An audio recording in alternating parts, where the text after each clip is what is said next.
Hello and welcome. We are the Review of Death. I am Matthew Toffolo, and with me is Billy Garrett John. Say hello, Billy. Hello, Billy.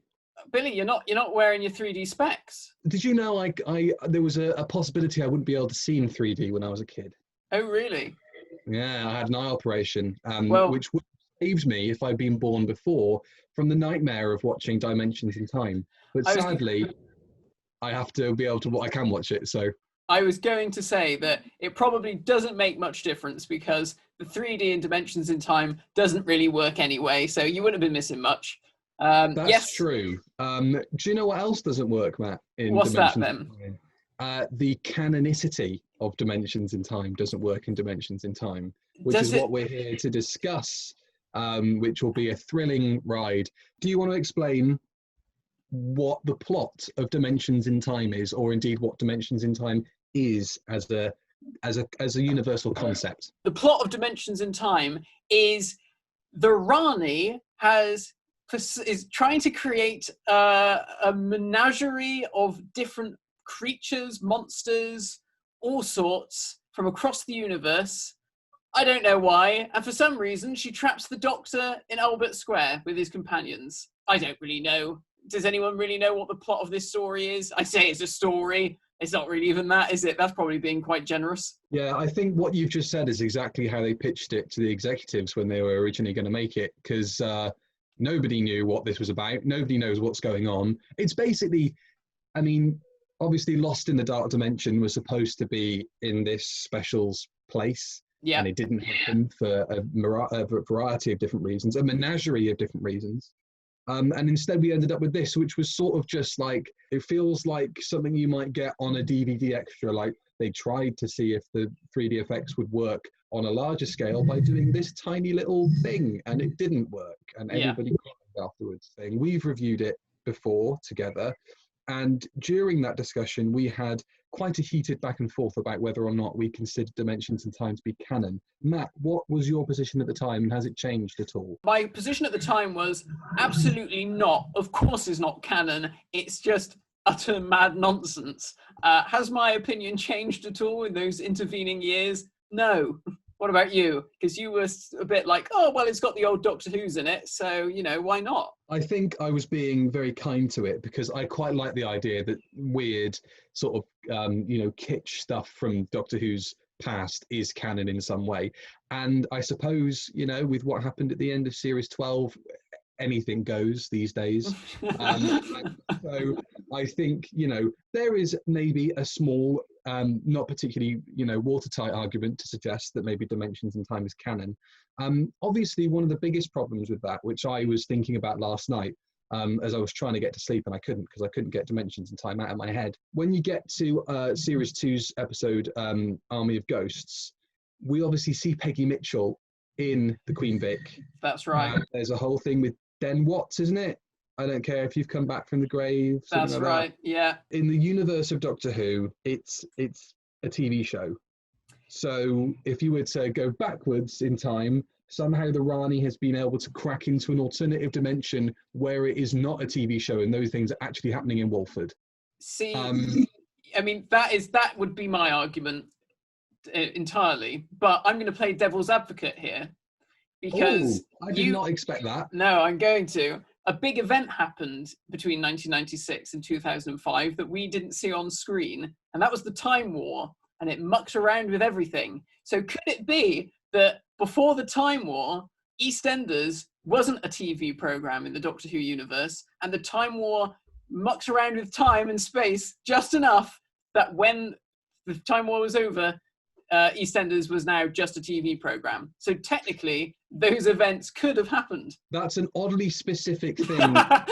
and the thing that I love the most is the image that quite possibly on the, you know, wreckage of Gallifrey, the smouldering carcass of Gallifrey, Peggy Mitchell's there with a blaster destroying Daleks because she's actually real in the original universe. We can only hope. We can only hope. And I suppose at the end of the day, we have to do what we do with all Doctor Who continuity and just kind of throw our hands up in the air and go, there is literally, A, no point in explaining any of this, and B, even if we did explain any of it, would it really make our lives that richer? And I don't know if our lives would be that much richer for having Dimensions in Time in the actual continuity. But I still like to think that it might be, just as a kind of cute little aside, you know. I guess the trouble is it enters into this weird sort of grey area with other sort of ancillary things to do with Doctor Who, because then you start to think, well, if we take, for example, the recent season 14 Blu-ray box set, there was that interview on, I think it was Nationwide, with Louise Jameson, Tom Baker, and they are being interviewed, at least to begin with, as if they are the characters. So does that then mean that that interview was canon? Well, think about it. Children in Need, obviously that original one was that done for Comic Relief or Children in Need, that original Dimensions in Time? Children in Need. I believe it's correct that the little extra scene at the end of Parting of the Ways with the David Tennant Doctor, that was for Children in Need as well, wasn't it? What makes that canon and this not? One's a pile of crap and the other one isn't. Okay. Well, that's the thing, though. The thing is that everybody's feeling on what is and isn't canon is clouded by their own opinion of things. If they don't particularly like something, it's very easy in your head canon to go, that didn't happen. Yeah. Because, you know, like, people have been doing it for years and people continue to do it. They've been doing it as recently as Series 12. Literally, exactly. Big Finish, if you look at their kind of roster of characters, we've had a handful of companions name-checked in the TV series. Technically, it was an iPlayer exclusive.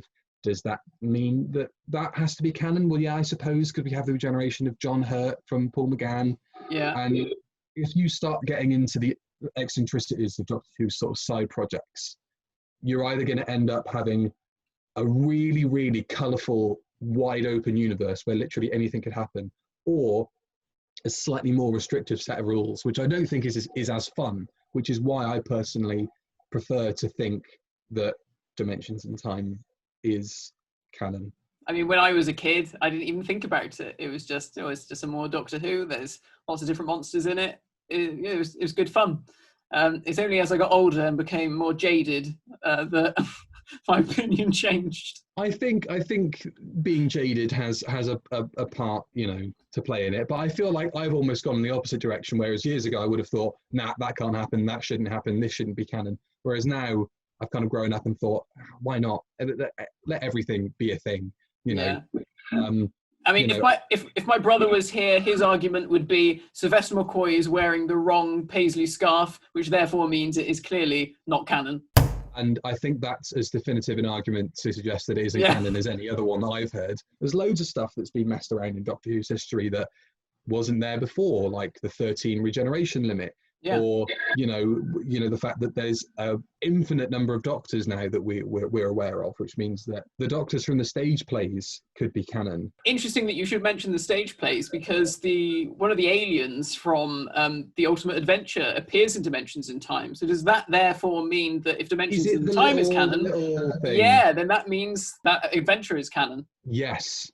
And then that means David Banks is canon as the Doctor. Now that's something I can get on board with, because I like his outfit and I think he would have been a dope Doctor. So I'm cool with that. So have we come to a conclusion? Have we decided that it's canon? Maybe. I haven't. I've maybe shuffled my position slightly back more towards yes, it's canon. What about you? I don't know. I'm thinking actually, like when I did my last big run through of watching every episode of Doctor Who after Survival, I did watch Dimensions in Time before I watched the film. So I guess maybe it is. Why not? It's a bit of fun. It's one of the few Doctor Who things we got in the 90s. So why not? It's a laugh, isn't it? Are you sure you haven't become more jaded with age? Because you wouldn't have been as frivolous with an answer like that a couple of years ago when we did our Dimensions in Time review. I think it's being in lockdown. I feel like I'm pickled in time like gherkins in a jar, you know? And if there's ever a quote to leave it on, I think that's pretty much banged it out of the park, if I'm honest. Excellent. Well, in that case, we'll leave it there. Thank you ever so much for watching, everybody, and we'll see you again soon. Bye-bye. Bye. Oh, I just thought that there's that woman, isn't there, from Journey's End, the Asian lady, and she was in EastEnders. She's in Dimensions in Time, in fact, but she then turns up in Journey's End. Not as the same character, but... Yeah, she is. She better be. So she's best known for playing Geeta Kapoor in EastEnders, whom she played in Dimensions in Time. she just played scared woman in Journey's End. So yeah, maybe that's it. Maybe That's it. She's canon, provided that she didn't die in EastEnders. They just leave Walford, the characters. That makes sense then, because she turns up in Journey's End. She left So Walford. they leave in 98. And if you go on Wikipedia, Geeta Kapoor, it's listed on her profile, spin-off appearances, 1993, Dimensions in Time. She's in there. I have no reason to believe that we haven't just cracked this. There we are. Geeta Kapoor is the key to this all. That's like something that bloody George Lucas would have said. Yeah. God, who'd have thought it? Well, there we All go. right. Canon.